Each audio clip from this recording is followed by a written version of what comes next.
Assalamualaikum warahmatullahi wabarakatuh. Sahabat Detik Sumsel, kembali saya Darwin Sarkowi. Sore hari ini kita ketemu dengan seorang panglima ya, panglima perang.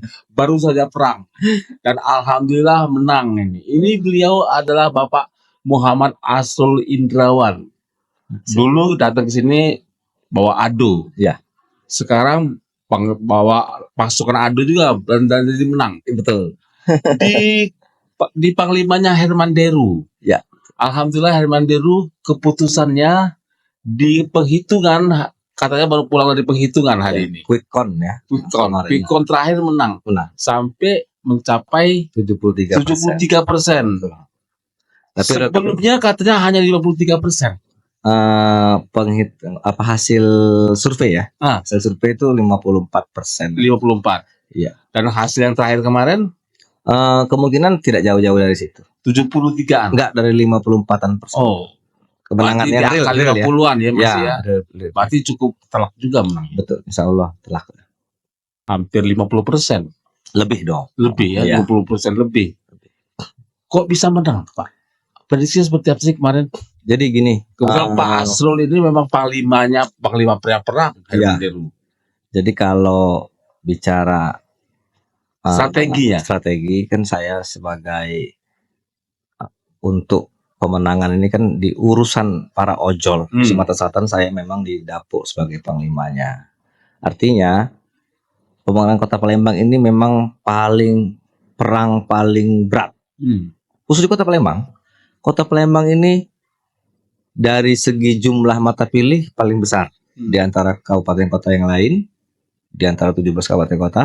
Terus penduduknya paling lebih fleksibel ya. Artinya semua orang pintar ada di Palembang. Kita bertarung di Palembang ini memang benar-benar sengit. Luar biasa. Kita akui posisi kita tidak terlalu signifikan di Kota Palembang. Pak HDCU itu di 15 kabupaten kota menang. Cuman di satu kota Palembang tidak menang, di Ogan Ilir juga tidak menang. Tapi 15 kabupaten kota kita mendominasi. Kita punya strategi yang sangat baik. Kawan-kawan khususnya di tim pemenangan HDCU pada posisi Pilkada 2024 ini memang solid. Dan semua sudah siap pada tempatnya. Persoalannya kan kita perang di Palembang ini paling sengit karena tidak semudah yang kita bayangkan. Karena ada orang lama ya. Ya. Kita punya tim ses, kita punya relawan, kita punya kawan-kawan, keluarga gitu yang di tim pemenangan HDCU ini sudah berupaya maksimal. Di Kota Palembang ini akan kita rebut kemenangan sebenarnya. Tapi persoalan di lapangan itu kita harus akui tidak terlalu banyak relawan yang ada di HDCU untuk di Palembang. Itu kita akui. Pak Asrul juga kan di ADO. Iya, betul. Kawan-kawan di ADO seperti apa, Pak? Kawan-kawan di ADO para ojol satu suara. Satu suara sebenarnya, cuman kan bukan hanya kita pemilih ini. Ada masyarakat umum, ada tokoh-tokoh juga, ada relawan-relawan lain juga gitu. Dan kita mengakui keadaan di lapangan berbeda dengan apa yang sudah kita prediksi.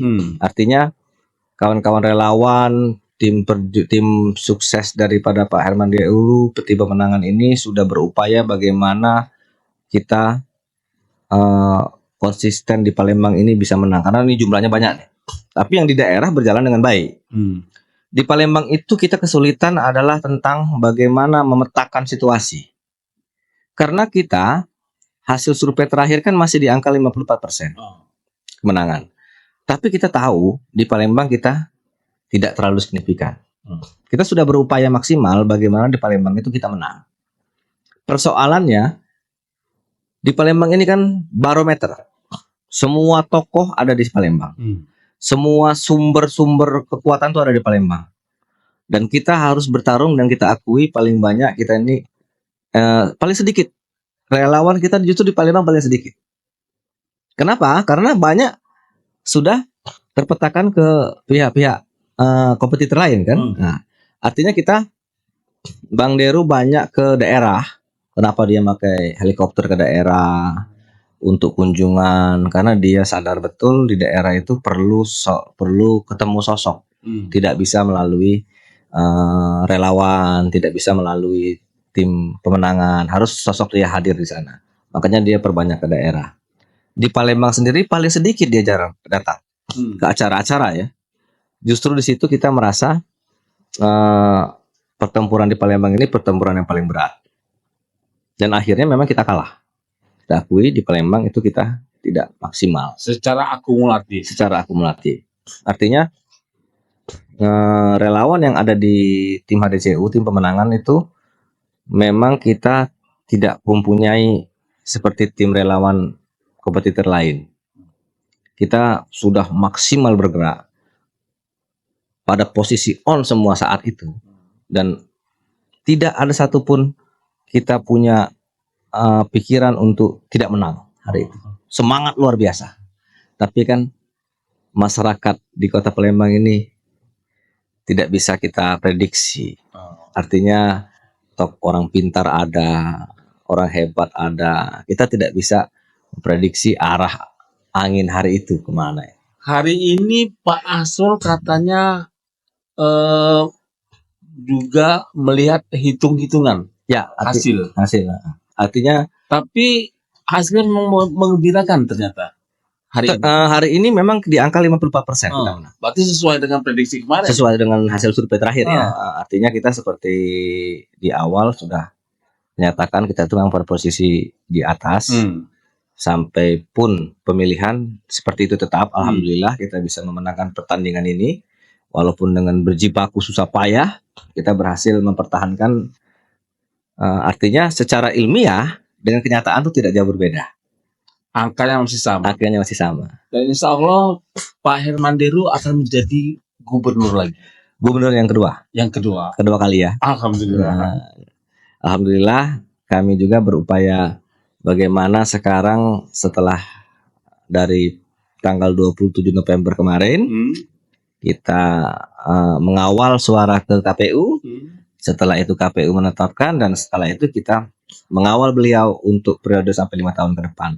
Sehingga apa yang telah dijanjikan, apa yang telah diprogramkan untuk masyarakat Sumatera Selatan akan kita kawal dan sesuai dengan pelaksanaan nantinya gitu kira-kira.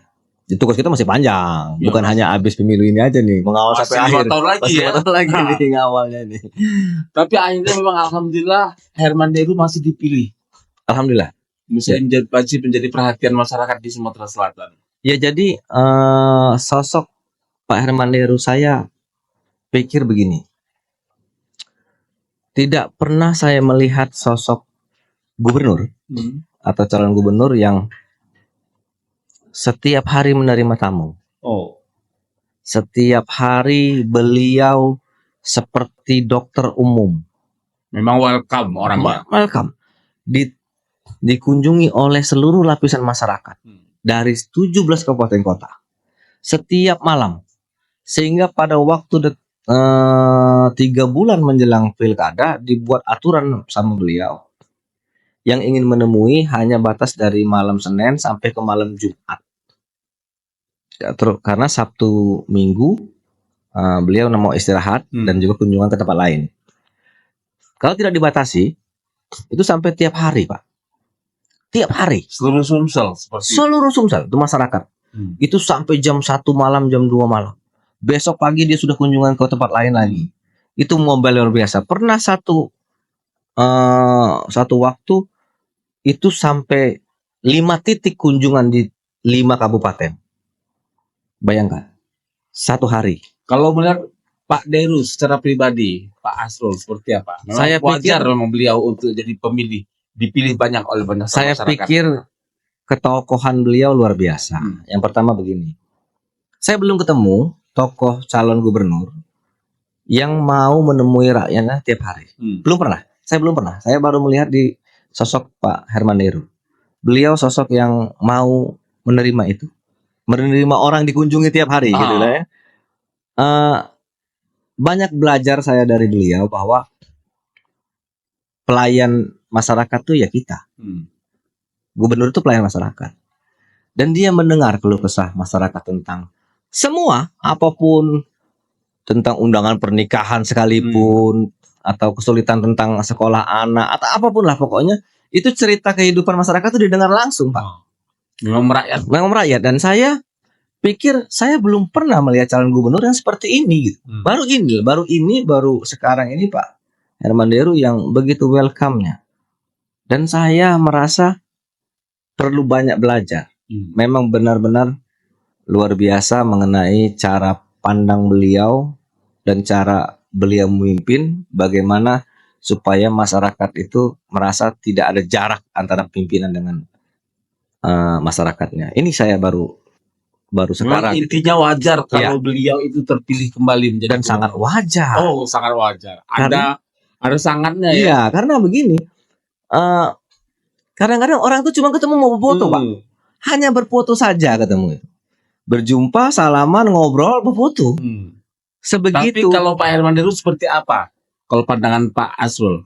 Saya sering bicara bahwa dia seperti kesepian kalau tidak dihadiri masyarakat. Dia kalau sehari aja tidak ketemu masyarakatnya, seperti ada yang hilang katanya. Seperti ada yang kurang dalam hidupnya itu. Dan dia senang gitu, seperti itu. Malah dia pengen seperti itu terus. Sebenarnya kita dibatasi, keluarganya membatasi karena persoalan takut capek kan. Setiap malam ketemu masyarakat, capek juga takutnya gitu. Jadi dibatasi lah akhirnya pertemuan-pertemuan itu. Tapi dia merasa ada yang kurang kalau tidak ketemu dengan masyarakat. Sampai ke titik menjelang pilkada mulai berlangsung, makin intens pertemuan itu.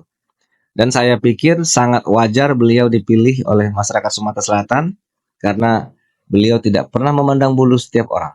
Apapun dia sukunya, agamanya, rasnya, tidak pernah dia memandang itu. Yang penting selagi dia masyarakat Sumatera Selatan, dia menerima kunjungan itu di rumahnya.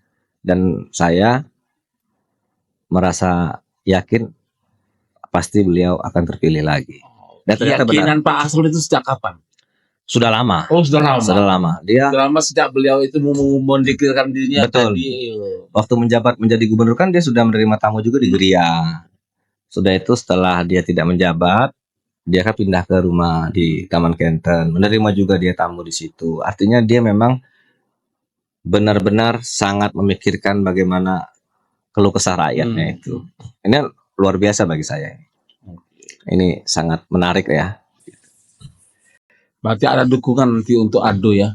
Ya, Ado ini memperjuangkan bagaimana para ojol ini bisa hidup seperti masyarakat pada umumnya. Karena kita ini kan orang yang berpenghasilan di bawah rata-rata. Kita tidak banyak mintanya. Bagaimana kawan-kawan bisa lebih sejahtera itu bukan melalui bantuan uang, tapi ada program bantuan dinas sosial yang memang untuk mereka, yang memang harusnya untuk warga tidak mampu, itu mereka bisa dapatkan. Bantuan beras, kayak bantuan misalnya ada lowongan pekerjaan dari perusahaan-perusahaan ini, kita bisa lihat akses gitu kan. Terus saya bilang juga sama beliau bahwa kita ini belum dapat BLT. Padahal ojol itu adalah orang yang harusnya mendapatkan BLT. Rata-rata yang tidak mampu ya. Tidak mampu ya, penghasilan di bawah rata-rata. Ekonomi. Iya. Sekarang bayangkan, kalau penghasilan dia bersih 100.000 sehari, 1 bulan 3 juta. Di situ angsuran motor, di situ bayar kontrakan rumah, di situ makan, di situ merokok. Cukup nggak? Oke. Pak Asrul panglima pemenangan Herman Deru. Bagaimana janji untuk para ojol? Saya sudah sepakat dengan dengan kawan-kawan meminta tolong kepada Bapak Herman Deru bagaimana caranya kawan-kawan ini bisa mendapatkan BLT yang dulu ada program Pak Jokowi pada zamannya. BLT langsung tunai tiap 3 bulan sekali dibagi, terus skip. Terus ada lagi apa nama itu kartu Indonesia Prakerja ya. Itu kalau bisa kita mendapatkan itu juga. kita mendapatkan itu sehingga kawan-kawan terbantu tiap bulan. Mendapat bantuan langsung tunai 600.000 kalau nggak salah sebulan. Tapi dibagi 3 bulan ya sekali. Terus untuk anak sekolah ada KIP, Kartu Indonesia Pintar.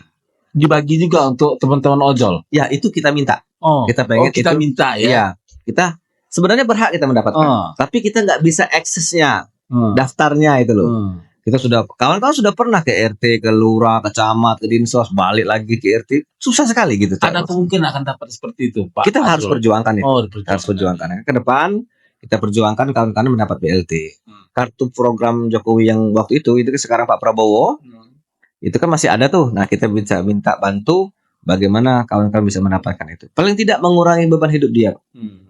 Kawan-kawan ini tidak ingin kaya, tapi mengurangi beban hidup kawan-kawan sehingga paling tidak 100.000 lagi dapat sehari. Betul, artinya kalau dapat BLT bayar motor lewat nih. Ya kan? Kalau motor ya. tinggal bayar kontrakan kan. Nah, terus anak-anak kalau mau sekolah, mau melanjutkan tingkatnya yang lebih tinggi lagi itu ada KIP. Sehingga tidak perlu bayaran beli baju lagi, beli apa, ada bantuan dari pemerintah. Dan mereka orang yang sangat berhak seharusnya.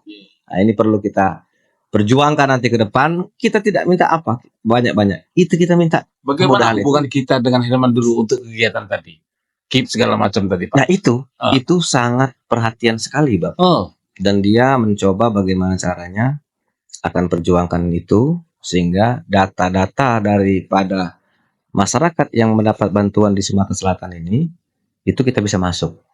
Kawan-kawan ini ke depan ya, nanti kan bicara update data nih, update data berikutnya. Dan kedepannya kawan-kawan bisa lebih sejahtera dengan mengurangi beban itu, artinya mereka bisa lebih leluasa dalam menabung nanti ke depan. Siapa yang nggak mau berubah nasib? Lebih sejahtera lagi. Lebih sejahtera lagi toh. Kalau ada pekerjaan lain, mungkin mereka tidak akan memilih menjadi ojol. Ini karena tidak ada lagi mentok ini, makanya jadi ojol lagi. Jadi ojol ya.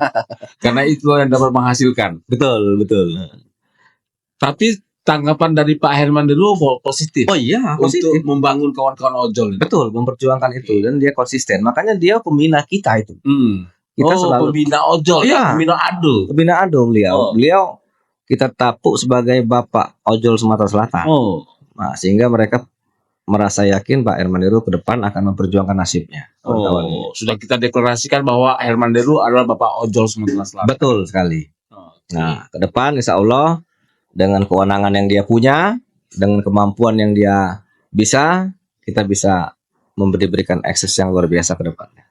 Amin, bismillah. Pak Asrul, terima kasih. Sukses untuk Pak Asrul, sukses juga untuk Bapak Herman Deru. Siap, terima kasih banyak. Terima kasih, sahabat Detik Sumsel. Demikian obrolan kita singkat kita dengan Bapak Asrul Indrawan, Muhammad Asrul Indrawan. Terima kasih, sukses untuk Pak Asrul, sukses juga untuk Ado Sumatera Selatan. Terima kasih. Saya Darwin Sarkowi. Wassalamualaikum warahmatullahi wabarakatuh. Waalaikumsalam. 3, 2, 1.